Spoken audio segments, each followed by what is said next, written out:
वह जेल से भागने की कोशिश में असफल हो गया था, इसलिए उसे पूरे 1 साल के लिए एकांत कारावास काल कोठरी में डाल दिया गया। हर दिन उसे खाने के नाम पर सिर्फ आधा कटोरा पतला सूप मिलता था, लेकिन इतनी कम खुराक के बावजूद उसने अपनी कसरत और शरीर को मजबूत बनाए रखना नहीं छोड़ा। उसका एक ही लक्ष्य था, अगली बार जेल से भागने की तैयारी करना। उसका एक दोस्त चोरी छिपे उसके खाने में आधा नारियल मिला देता था। उसी थोड़ी सी अतिरिक्त ऊर्जा के सहारे उसकी हालत धीरे धीरे सुधरने लगी, लेकिन जेल के पहरेदारों को जल्द ही शक हो गया कि इतनी कम खुराक पर कोई कैदी इतना ताकतवर और सक्रिय कैसे रह सकता है। जांच करने पर उन्हें गड़बड़ी का पता चल गया। गुस्से में आकर पहरेदारों ने उस व्यक्ति को ही मार डाला जो उसे खाना पहुंचाता था। कुछ समय बाद जेल अधीक्षक खुद उसकी कोठरी में आया और उससे पूछताछ करने लगा कि उसे नारियल कौन पहुंचा रहा था, लेकिन उसने अपने दोस्त का नाम बताने से साफ इनकार कर दिया। इस जिद की सजा के रूप में अधीक्षक ने उसका राशन और भी कम कर दिया, ऊपर बनी छोटी खिड़की भी बंद करवा दी और उसे पूरी तरह अंधेरे में छोड़ दिया, जहां दिन रात का भी पता नहीं चलता था। उसे बाकी बचा पूरा साल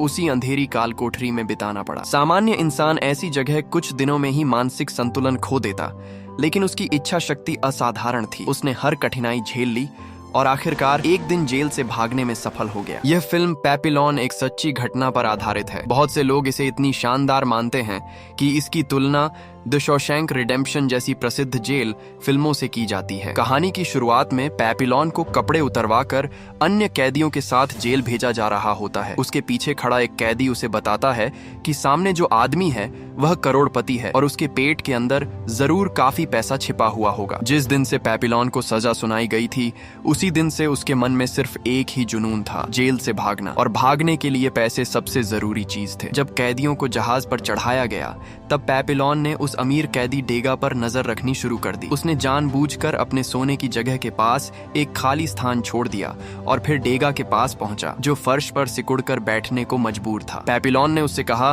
कि वह उसकी सुरक्षा कर सकता है और इस खूंखार कैदियों के बीच उसे जिंदा रख सकता है। बदले में उसे कुछ पैसे देने होंगे, लेकिन डेगा को उस पर भरोसा नहीं हुआ। उसका मानना था कि पैसे देकर पहरेदारों को खरीदना किसी कैदी पर भरोसा करने से ज्यादा सुरक्षित है। लेकिन उसी रात उसकी सोच बदल गई। आधी रात को एक भयानक चीख सुनाई दी। डेगा की आंख खुल गई और उसने देखा कि उसके पास सो रहा एक कैदी दूसरे विशालकाय कैदी द्वारा बेरहमी से मार डाला गया था। उस हमलावर ने उसका पेट फाड़ दिया था और चारों तरफ खून फैल गया था। इसके बाद जो हुआ वह और भी डरावना था। हत्यारे ने खून और मांस के बीच हाथ डालकर मृत कैदी की आंतों में छिपाए गए पैसे निकाल लिए। उसने कुछ पैसे अपने पास रखे और बाकी पहरेदारों को दे दिए। पहरेदारों ने पैसे लेने के बाद ही सीटी बजाकर घटना की सूचना दी। बाकी पहरेदारों ने भी लाश को ऐसे उठाकर फेंक दिया जैसे कुछ हुआ ही ना हो। यह देखकर डेगा समझ गया कि यहाँ पहरेदारों से किसी तरह की सुरक्षा की उम्मीद करना बेकार है। अगला शिकार वह खुद भी हो सकता था। डर के मारे वह उसी रात पैपिलॉन के पास पहुंचा और दोनों के बीच समझौता हो गया। अब पैपिलॉन उसकी सुरक्षा करेगा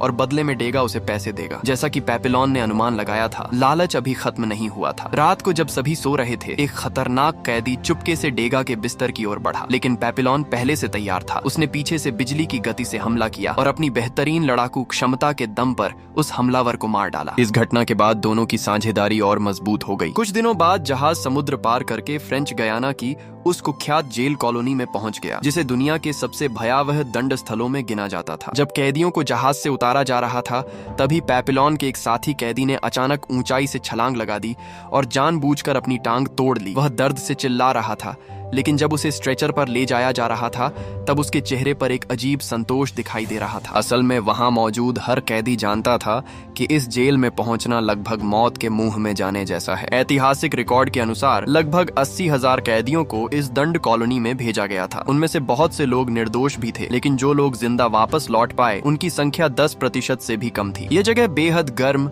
बीमारियों से भरी और अमानवीय परिस्थितियों वाली थी। यहाँ के कैदी हिंसक और निर्दयी थे, लेकिन सबसे भयावह व्यक्ति था जेल का अधीक्षक, जिसे लोग शैतान जैसा इंसान मानते थे। वह केवल कैदियों को मारने में आनंद नहीं लेता था, बल्कि उनकी आत्मा और मानसिक शक्ति को तोड़ने के लिए कुख्यात था। उसने भागने की कोशिश करने वालों के लिए कठोर नियम बनाए थे। पहली बार भागने पर 2 साल का एकांत कारावास, दूसरी बार भागने पर 5 साल का एकांत कारावास और तीसरी बार पकड़े जाने पर सीधे डेविल्स आइलैंड भेज दिया जाता था, जहां जीवन भर कैद रहना पड़ता था। केवल हत्या करने वालों को तुरंत मौत की सजा दी जाती थी। इस जेल में इंसानों की गरिमा पूरी तरह छीन ली गई थी। सैकड़ों कैदी जानवरों की तरह एक विशाल सामूहिक सोने की जगह में ठूंस दिए जाते थे। हर कैदी के पैरों में भारी लोहे की जंजीरें बंधी रहती थीं। जब वे सिर उठाकर ऊपर देखते तो छत पर हजारों खून चूसने वाले चमगादड़ उल्टे लटके दिखाई देते थे। यहाँ तक कि शौच जैसी बुनियादी जरूरत भी पहरेदारों की निगरानी में पूरी करनी पड़ती थी। हर दिन कैदियों को खदानों में काम करने के लिए मजबूर किया जाता था। उन्हें विस्फोट करके तोड़े गए भारी पत्थरों को उठाकर गाड़ियों में भरना पड़ता था। थकावट, लू लगना और काम करते करते मौत हो जाना यहाँ की आम बात थी। एक दिन डेगा पत्थर उठाते समय गलती से वह कैप्सूल गिरा बैठा जिसमें उसने पैसे छिपा कर रखे थे। वही पैसा दोनों की आजादी और भविष्य की उम्मीद था। पेपिलोन ने तुरंत काम रुकवाया और पत्थरों के ढेर में पागलों की तरह खोजबीन शुरू कर दी। बड़ी मुश्किल से और पहरेदारों के पहुंचने से ठीक पहले उसे वह कैप्सूल मिल गया। कुछ समय बाद दोनों की नजर एक नाविक पर पड़ी जो हर महीने जेल के पहरेदारों के मनोरंजन के लिए महिलाओं को लाया करता था। पेपिलोन ने उससे समुद्र तट तक पहुंचने का रास्ता और वहां से भागने की कीमत पूछी। नाविक ने बिना किसी झिझक के भारी रकम मांगी, प्रति व्यक्ति 5000। यह रकम बहुत बड़ी थी, लेकिन जिंदा बचने का कोई दूसरा रास्ता नहीं था। इसलिए पेपिलोन ने उसकी शर्त मान ली और 3 दिन बाद भागने की योजना तय कर ली। अगले दिन अचानक सभी कैदियों को मैदान में इकट्ठा किया गया। जेल अधीक्षक ने घोषणा की कि पिछली रात एक कैदी ने एक पहरेदार की हत्या करके भागने की कोशिश की थी, लेकिन वह असफल रहा और मारा गया। वह कोई और नहीं बल्कि वही कैदी था जिसने जेल पहुंचते समय अपनी टांग तोड़ ली थी ताकि उसे इस नरक जैसी जेल में न आना पड़े। अधीक्षक ने सबके सामने पेपिलोन और डेगा को उस मृत कैदी की लाश उठाने का आदेश दिया। कमजोर और नाजुक शरीर वाले डेगा के लिए यह काम बेहद कठिन था। डेगा, जो पहले ही डर और शारीरिक कमजोरी से टूट चुका था, मृत शरीर उठाते समय अचानक जमीन पर गिर पड़ा। उसकी सारी ताकत खत्म हो चुकी थी और वह दोबारा खड़ा भी नहीं हो सका। यह देखकर पहरेदारों को जरा भी दया नहीं आई। उनमें से एक ने चमड़े का कोड़ा निकाला और बेबस पड़े डेगा पर बेरहमी से बरसाने लगा। अपने साथी को मौत के करीब पहुंचता देख पेपिलोन से यह सहन नहीं हुआ। उसने जमीन से एक बड़ा पत्थर उठाया और पूरी ताकत से पहरेदार के सिर पर दे मारा। पहरेदार बेहोश होकर गिर पड़ा। अब पेपिलोन जानता था कि उसके पास भागने के अलावा कोई रास्ता नहीं बचा है। वह जान बचाने के लिए पूरी ताकत से दौड़ा और एक ऊंची चट्टान से समुद्र में छलांग लगा दी। किस्मत अच्छी थी कि वह पीछे से बरस रही गोलियों और पीछा कर रहे पहरेदारों से बच गया। रात गहराने तक वह छिपा रहा। अंधेरा होने के बाद वह नदी किनारे पहुंचा और उस नाविक को ढूंढ निकाला जिससे उसने पहले सौदा किया था। उसके पास इस समय पैसे नहीं थे, लेकिन उसने वादा किया कि जैसे ही वह सुरक्षित जगह पहुंच जाएगा पूरे 5000 चुका देगा। लेकिन नाविक पहले ही उसके झांसे को समझ चुका था। वह बाहर से शांत दिखाई दिया, मगर जैसे ही पेपिलोन ने पीठ घुमाई, पहले से घात लगाए बैठे उसके साथियों ने उसे दबोच लिया। अगले दिन पेपिलोन को वापस जेल लाया गया। सिर्फ एक राहत की बात थी कि जिस पहरेदार को उसने पत्थर मारा था वह मरा नहीं था, लेकिन फिर भी उसे सजा मिली। उसे सेंट जोसेफ द्वीप भेज दिया गया, जहां उसे 2 साल तक एकांत कारावास में रखा जाना था। यह जगह पहले से भी ज्यादा भयावह थी। यहाँ कोई डॉक्टर नहीं था। यदि कोई बीमार पड़कर मर जाता तो बस मर जाता, किसी को परवाह नहीं होती। कोठरी में उसकी हर हरकत पर नजर रखी जाती थी। उसे बात करने की अनुमति नहीं थी, यहाँ तक कि कोई आवाज निकालना भी मना था। रोज सिर्फ एक बार बेहद घटिया सब्जी का पतला सूप दिया जाता था जो मुश्किल से पेट भरता था। ऊपर से पहरेदार समय समय पर उसे प्रताड़ित भी करते रहते थे। जिंदा रहने के लिए पेपिलोन वही गंदा सूप आखिरी बूंद तक पी जाता और जितना संभव हो उतना सोता रहता ताकि शरीर कम ऊर्जा खर्च करे। फिर एक दिन उसके लिए उम्मीद की किरण आई। खाने के नए ड्रम में उसे आधा नारियल मिला, साथ में एक छोटा सा संदेश भी था। उससे उसे पता चला कि डेगा ने भारी रिश्वत देकर यह नारियल उसके लिए भिजवाया है। यह जानकर पेपिलोन भावुक हो गया। उसे एहसास हुआ कि उसका दोस्त अभी भी उसे नहीं भूला है। उसी दिन से उसने फिर से व्यायाम शुरू कर दिया और खुद को मानसिक रूप से मजबूत बनाए रखने की कोशिश करने लगा। लेकिन यह सिलसिला ज्यादा दिन नहीं चला। सिर्फ 1 सप्ताह बाद नारियल भेजने का रहस्य खुल गया। जिस कर्मचारी ने रिश्वत लेकर मदद की थी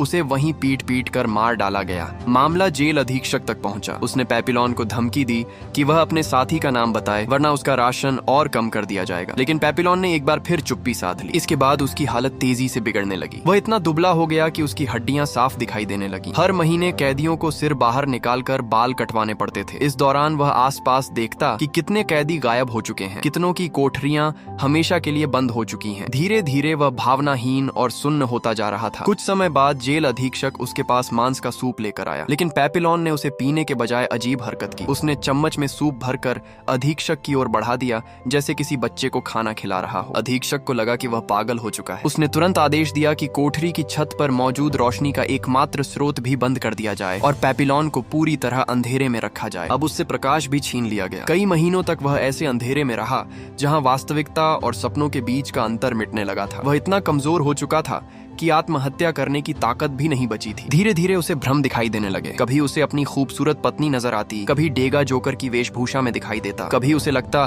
कि उसकी कोठरी का दरवाजा कोई विशाल तिजोरी है जिसे वह खोल सकता है। सभी लोगों को यकीन हो गया कि पेपिलोन का दिमाग पूरी तरह खराब हो चुका है। लेकिन सच्चाई कुछ और थी। जब डेगा एक दिन अस्पताल में उससे मिलने आया तो उसने देखा कि पेपिलोन की हालत भले ही बुरी हो, लेकिन उसकी आंखों में अभी भी चेतना बाकी है। असल में पेपिलोन पूरे समय पागल होने का नाटक कर रहा था। इस दौरान उसे जो नींद की गोलियां दी जाती थीं, वह उन्हें खाता नहीं था बल्कि छिपाकर जमा करता रहता था। और फिर एक दिन दूसरी बार भागने का अवसर सामने आया। एक मंगलवार को जेल अधीक्षक ने स्थानीय अमीर और प्रभावशाली लोगों को जेल में फिल्म दिखाने के लिए बुलाया। इस आयोजन के कारण सुरक्षा व्यवस्था कमजोर हो गई थी। पेपिलोन और डेगा ने इस मौके का फायदा उठाने का फैसला किया। उन्होंने एक दाढ़ी वाले कैदी और एक सुंदर चेहरे वाले युवा कैदी को भी अपने साथ मिला लिया। योजना यह थी कि डेगा अपनी जमा की हुई दवाइयों का पाउडर शराब में मिलाकर पहरेदारों को बेहोश कर देगा और फिर बाकी लोग भाग निकलेंगे। लेकिन ठीक उसी समय एक भयंकर तूफान आ गया। फिल्म बीच में ही रोकनी पड़ी और सभी लोग वापस लौटने लगे। पूरी योजना बर्बाद होती नजर आ रही थी। तभी किस्मत ने उनका साथ दिया। बिजली गिरने से पूरे जेल परिसर की बिजली चली गई। चारों तरफ घना अंधेरा छा गया। इस मौके का फायदा उठाकर डेगा ने मुख्य रास्ते की चाबी चुरा ली। अंधेरे में छिपते हुए वे आगे बढ़ते गए। आखिरकार वे उस ऊंची दीवार तक पहुंच गए जिसके पार आजादी थी। लेकिन जब डेगा की बारी आई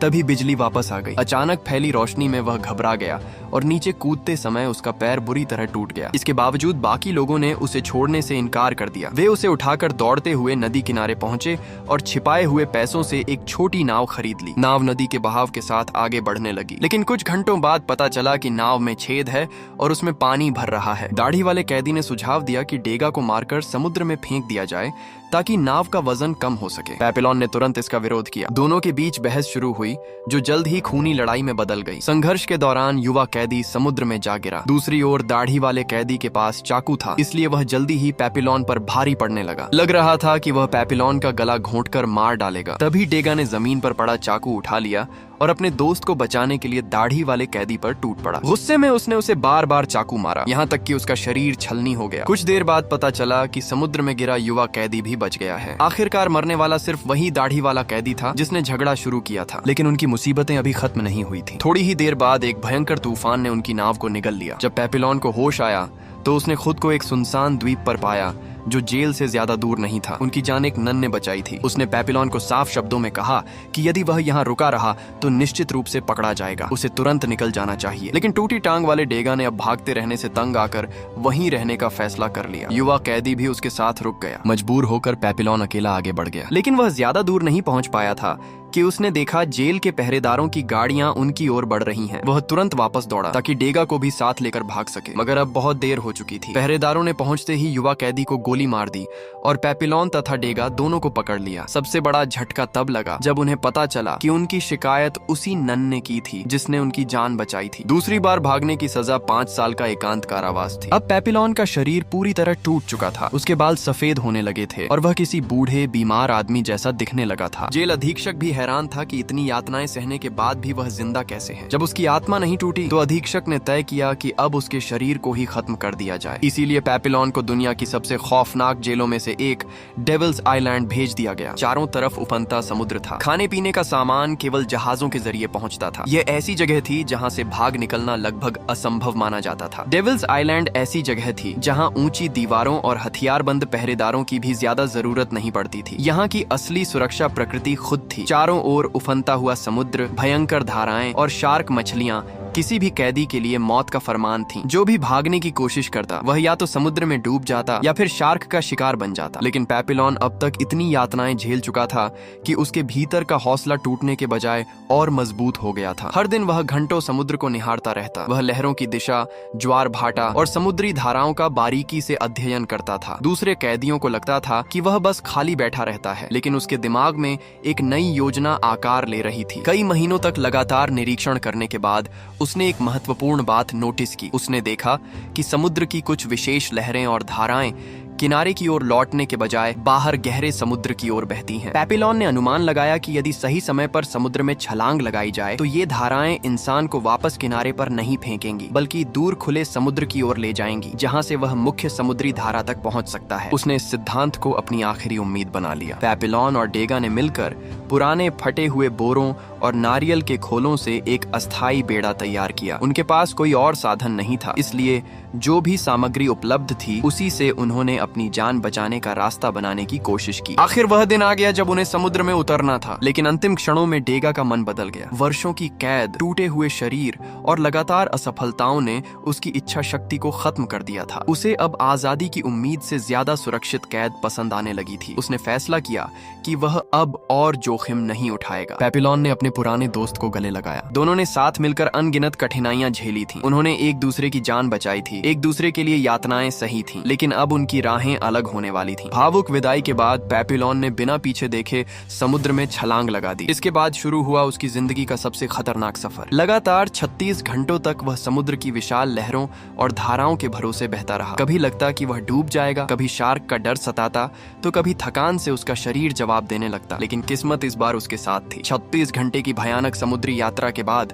वह जीवित बच गया और आखिरकार स्वतंत्रता हासिल करने में सफल हो गया। समय बीतता गया, साल दर साल गुजरते गए। करीब 28 वर्षों बाद वह आदमी जो कभी जेल की काल कोठरियों में जिंदा रहने के लिए संघर्ष कर रहा था और आजादी का सपना देखता था, अब एक स्वतंत्र इंसान की जिंदगी जी रहा था। उसने दक्षिण अमेरिका के देश वेनेजुएला में अपना नया घर बसा लिया था, लेकिन जेल के वे भयावह साल, अपने साथियों की यादें और आजादी के लिए लड़ी गई लड़ाई वह कभी नहीं भूल पाया। आखिरकार उसने फैसला किया कि उसकी कहानी दुनिया को पता चलनी चाहिए। वह वापस फ्रांस गया और अपने पूरे जीवन के अनुभवों को एक आत्मकथा के रूप में लिख डाला, क्योंकि जिस जेल में उसने अपनी जिंदगी के सबसे कठिन वर्ष बिताए थे वह फ्रांसीसी उपनिवेश के अधीन थी। वह चाहता था कि उन कैदियों के दर्द, संघर्ष और बलिदान को लोग याद रखें। उसकी लिखी हुई आत्मकथा बाद में बेहद प्रसिद्ध हुई और उसी पर आधारित फिल्म पपियॉन बनाई गई। इस कहानी को देखने और सुनने के बाद मन लंबे समय तक शांत नहीं हो पाता। ये सिर्फ जेल से भागने की कहानी नहीं है, ये इंसान की इच्छा शक्ति, स्वतंत्रता की लालसा